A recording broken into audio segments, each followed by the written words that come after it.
네, 그래서 뭐 어떻게 하자는 거냐 하고 물으면 또 딱히 답하기가 애매한 것 가운데 대표적인 게 낙태죄 폐지 논란입니다.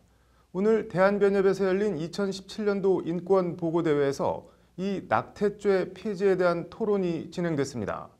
낙태죄 폐지 논란, 여성의 자기 결정권과 태아의 생명권 사이, 대안은 없는 걸까요? 정한솔 기자가 변협 인권대회 토론 현장을 취재했습니다. 대한변협의 오늘 임신중절과 낙태죄 처벌 토론회는 임신중절 실태보고로 시작했습니다. 연세대 보건대학원 등의 조사에 따르면 우리나라에선 연간 15만 건 이상의 불법 임신중절이 시술되는 것으로 나타났습니다. 전체 임신중절의 95% 이상이 불법 임신중절이라는 설명입니다. 그러나 낙태죄로 처벌받는 경우는 극히 일부인 연간 10여 건 정도로 낙태죄는 사실상 사문화했다는 진단입니다. 한국의 임신중절 실태와 이 낙태죄 처벌 실태가 어떠한지를 인권보고서에서 보고하고 이 실태 위에서 어떤 논의가 이루어져야 하는가. 낙태죄를 폐지해야 한다는 쪽은 우선 낙태죄가 사실상 사문화했는데 이를 그대로 유지할 이유가 없다는 입장입니다. 임신중절한 여성에게 죄의식만 심어주고 심지어 상대 남성의 협박수단으로 쓰이는 경우까지 있으니 폐지해야 한다는 겁니다. 나랑 만나주지 않으면 너 나랑 사귈 때 낙태했던 거를 고발하겠다. 사실 누가 봐도 폭력적이고 비난받을 만한 행위를 하는 것은 남성 쪽입니다. 그렇지만 법적으로는 남성이 법과 정의를 지키는 시민이고 여성은 어쨌든 범법자 신분인 것입니다. 그렇지만 무조건적인 낙태죄 폐지가 능사가 아니라는 반론도 만만치 않습니다. 키울 수 없으니 자유롭게 낙태할 수 있게 해달라는 식의 주장은 말이 안 된다는 지적입니다.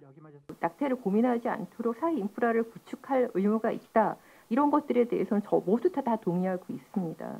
그러니까 뭐 낙태를 자유롭게 해주면 그러면 그런 문제가 다 해결되지 않는다는 것은 다 알고 있지 않습니까? 배인구 변호사는 그러면서 안전하고 건전한 낙태를 위한 국가의 책무를 강조했습니다. 지정 병원에서만 허용되는 사유로 낙태 수술을 할 수 있도록 강제해 낙태 건수의 정확한 파악과 모니터링, 이를 통한 여성 건강과 모성 보호를 위한 국가 차원의 관리가 필요하다는 겁니다. 제가 중점적으로 말씀드리고 싶은 것은 인간의 생명을 보호해야 될 의무가 있는 국가는 마땅히 태아의 생명을 보호해야 되고 아울러서 여성의 자기 결정권도 존중해야 된다고 생각을 합니다.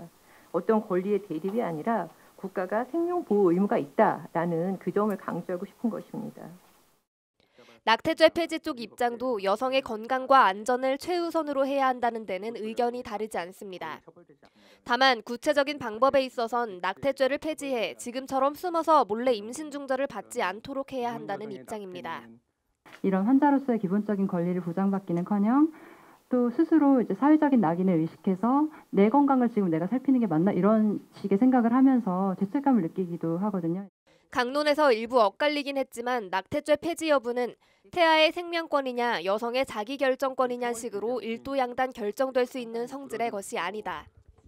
낙태는 결국 정부의 거시적인 출산정책, 나아가 복지정책 차원에서 다뤄져야 한다는 데에는 참가자들이 모두 인식을 같이 했습니다. 해묵었지만 어떻게 보면 해묵어서 더 시급히 풀어야 되는 문제일지도 모를 낙태죄 폐지 논란. 변협은 오늘 토론 내용을 바탕으로 다음 주 중 2017년도 인권보고서를 발간할 계획인데 복지부와 법무부 등 범정부 차원의 논의와 대안 모색이 필요해 보입니다. 법률방송 정한솔입니다.